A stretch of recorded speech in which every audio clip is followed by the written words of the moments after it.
Budget को कैसे देखते हैं आप? बजट आम आदमी के जीवन स्तर को ऊंचा उठाने वाला बजट है, विकासोन्मुख बजट है। सभी वर्गों का पूरा ध्यान रखा गया है, सबकी समृद्धि के लिए विशेष प्रावधान इसमें किए गए हैं।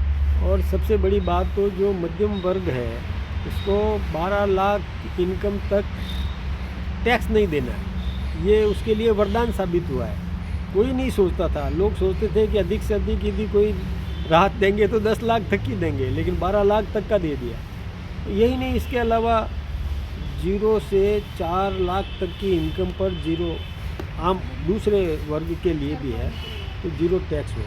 4 से 8 लाख तक 5%, 8 से 12 तक 10%, 12 से और 16 तक 15%, और 16 से 20 तक 20%, और 20 से 24 तक और 25%, और 24 लाख से अधिक इनकम करे तो उसको 30%। ये लेकिन रिबेट देने के बाद में ये 12 लाख तक बिल्कुल वो मुक्त हो जाता है, क्योंकि उसमें और कई उसको इंश्योरेंस है और कई डिडक्शन है, वो सब लाभ मिलते हैं। तो मैं सोचता हूँ कि ये तो वरदान साबित हुआ है। कि कई विपक्षी पार्टियों का ये आरोप है कि जो बजट है वो बिहार सेंट्रिक है, चुनाव सेंट्रिक है।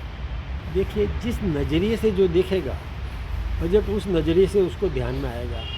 MSME वाला उद्यमी जो है, माइक्रो स्मॉल मीडियम एंटरप्रेन्योर, यदि देखेगा तो उसके लिए वरदान साबित है।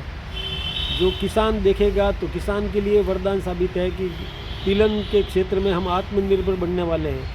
तो पंजाब के किसान को भी लाभ मिलेगा, राजस्थान, हिंदुस्तान के किसान को भी लाभ मिलेगा, क्योंकि जो भी वो उत्पादन करेगा तिलहन के क्षेत्र में पूरा का पूरा सरकार खरीदने वाली है। MSME को डबल कर दिया, बढ़ा दिया, ये लाभ तो किसान को भी मिलेगा।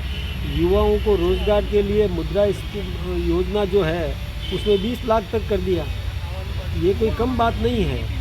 ऐसे ही कोई उद्यमी है, उस उद्यमी को भी और लोन लेने के लिए सुविधा कर दी, यानी हर वर्ग को पूरा समृद्ध करने की कोशिश की है।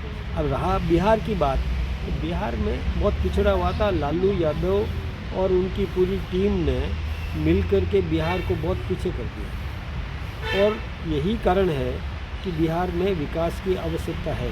मैं आपको बताऊं, कोसी नदी, मैं वहाँ गया हूँ मधुबनी में।